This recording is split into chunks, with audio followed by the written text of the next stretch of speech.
Eh, Bapak, Ibu yang saya hormati, eh, tadi sudah banyak yang disampaikan oleh Bapak kita, Bapak Suparno, selaku tokoh petani porang ini yang benar-benar yang disampaikan tadi sama sebenarnya dengan penyampaian kita. Jadi sedikit saya bercerita, porang di desa kami ini eranya sudah era 70-an. Jadi orang tua kita memulai menanam porang ini sama persis dengan pejuang di era 40-an. Tetapi hanya meninggalkan sebuah cerita pangan untuk generasi penerus yang akan datang. Siapa itu? Termasuk saya. Jadi saya ini penikmat porang. Kalau bapak saya, Pak Suparno ini yang benar-benar pejuang kita sebenarnya. Jadi era 80 ini 83, 85, porang ini mulai diperdayakan di desa kami. Di desa Klangon, mulai diplot lahan perhutani. Kenapa warga desa kami ini pada era 83, 845 sudah menanam porang? Karena notabene-nya di tempat kami ini lahan tak ada hujan. Jadi 99 warga kami ini adalah mencari sumber kehidupan dari hutan. Mulai kunyit, temulawak, mulai gendo, mulai ulet, mulai setro, adalah satu komoditi porang ini yang bisa dikembangkan pada waktu itu sesuai dengan programnya perhutani, bahwa porang ini dibikin deplot-deplot. Ada warga kami yang mulai menanam. Harganya berapa? Pada masa itu ya mungkin 100 rupiah. 300 seterusnya. Jadi petani di desa kami mengawali menanam porang ini dari rasa mencintai. Dari rasa mencintai, ya, dan alhamdulillah dari rasa cinta itulah hadiah terbesar saat ini. Porang menjadi komoditi andalan kita, masuk dalam komoditi ketahanan pangan, bahkan diagendakan pemerintah menjadi mahkotanya tanaman yang ada di Indonesia. Nah ini kalau saya selalu menyampaikan Bapak Ibu ke petani kami yang alhamdulillah pada hari ini sudah 100% warga desa kami, desa Klangon ini adalah petani porang. Otomatis dari 100% inilah kita sudah menjadi penikmat porang. Tetapi kita balik sekarang, setelah bertani porang, mendapat hasil dari porang, kemanfaatannya apa kita berkehidupan ini? Maka menanam porang bagi kami adalah menghasilkan uang. Porang sama dengan uang. Menanam porang sama dengan kelestarian alam, kelestarian hutan. Menanam porang sama dengan menjaga mata air. Menanam porang sama dengan kebersamaan, kekompakan, semakin mencintai NKRI ini dengan sepenuh hati, karena masyarakat kita alhamdulillah dengan menanam porang ini tentu sudah menghasilkan finansial yang sangat cukup. Maka implementasinya itu harus nyata. Ini yang mungkin hari ini bagi petani desa kami, kemanfaatan hidup setelah menanam porang, petani yang mandiri, membangun jalan pertanian dengan swadaya, berswadaya untuk memunculkan budaya namanya sedekah bumi. Nah, ini dampak dari menanam porang, sehingga besar harapan kami bahwa desa Klangon ini menjadi miniaturnya petani porang, ya. Dari bertani porang itulah kita menghasilkan budaya-budaya yang banyak tentang kebersamaan, tentang kekompakan, tentang handapnya kita terhadap lingkungan, tentang menjaga alam. Nah, inilah yang hari ini kita kemas. Bahkan kalau di desa kami, kita berangkat ke ladang porang, pulang sudah bawa madu. Karena di atas tegaan porang itu kita kasih lebah. Setiap pembatas kita menanam ada rumput gajah. Itu fungsinya tanah kita tidak erosi. Tetapi apa yang kita tanam sudah menghasilkan ternak di rumah. Kita menanam lagi dalam teras siring ada kaliandra merah. Sebagai penguat tanah, tapi bunganya untuk lebah. Ini sebenarnya pengen kita menjadi petani yang benar-benar milenial, menjadikan sebuah titik dalam sendi kebun kita menghasilkan sebuah penghasilan yang lebih. Jadi objeknya porang, tetapi mempengaruhi dalam sendi kehidupan ini menjadi semua ekosistem bisa hidup. Ini mungkin yang ada di Klang. Hari ini kalau kita bercerita menanam porang, saya kira banyak sudah narasumber yang bercerita tentang menanam porang. Bagaimana kalau dari spora, dari umbi, dari kata, bahkan akhir-akhir ini juga ada dari kultur jaringan. Saya kira kebijakan memilih itu penting. Asal kuncinya satu, memilih bibit yang punya kualitas bagus. Itu saja. Tapi kalau cara menanam, saya kira sebelum menanam porang ini kan kita harus belajar alamnya dulu.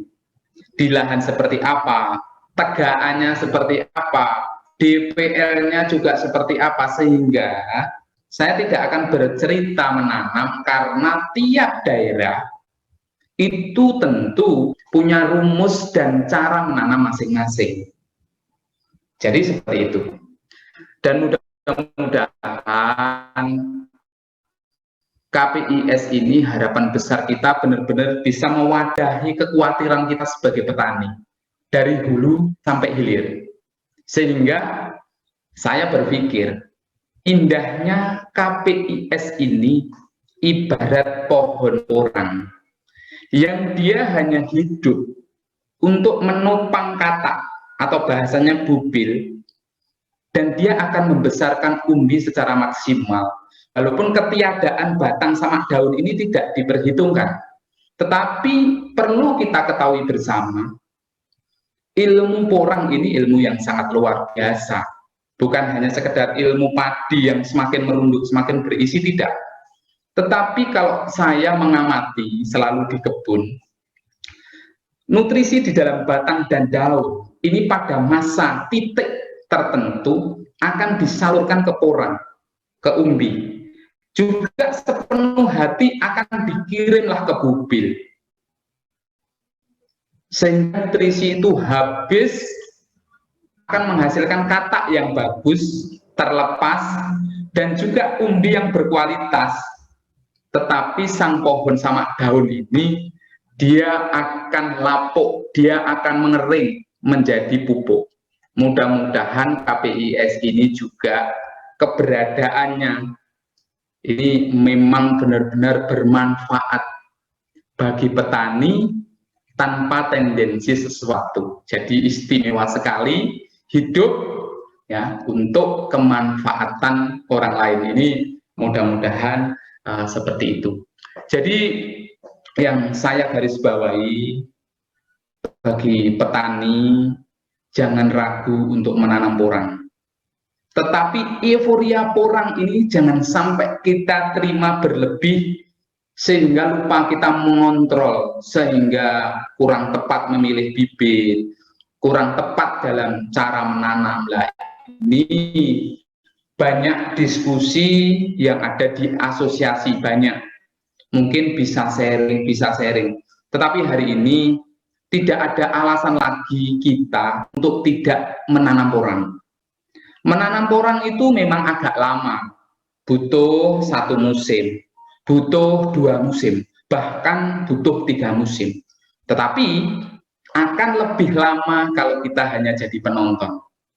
Kita hanya berharap sebagai petani yang kita hanya pengen bahwa kita memelihara kambing, kita pengen tahu harga daging, kita pengen tahu harga sate, dan seterusnya.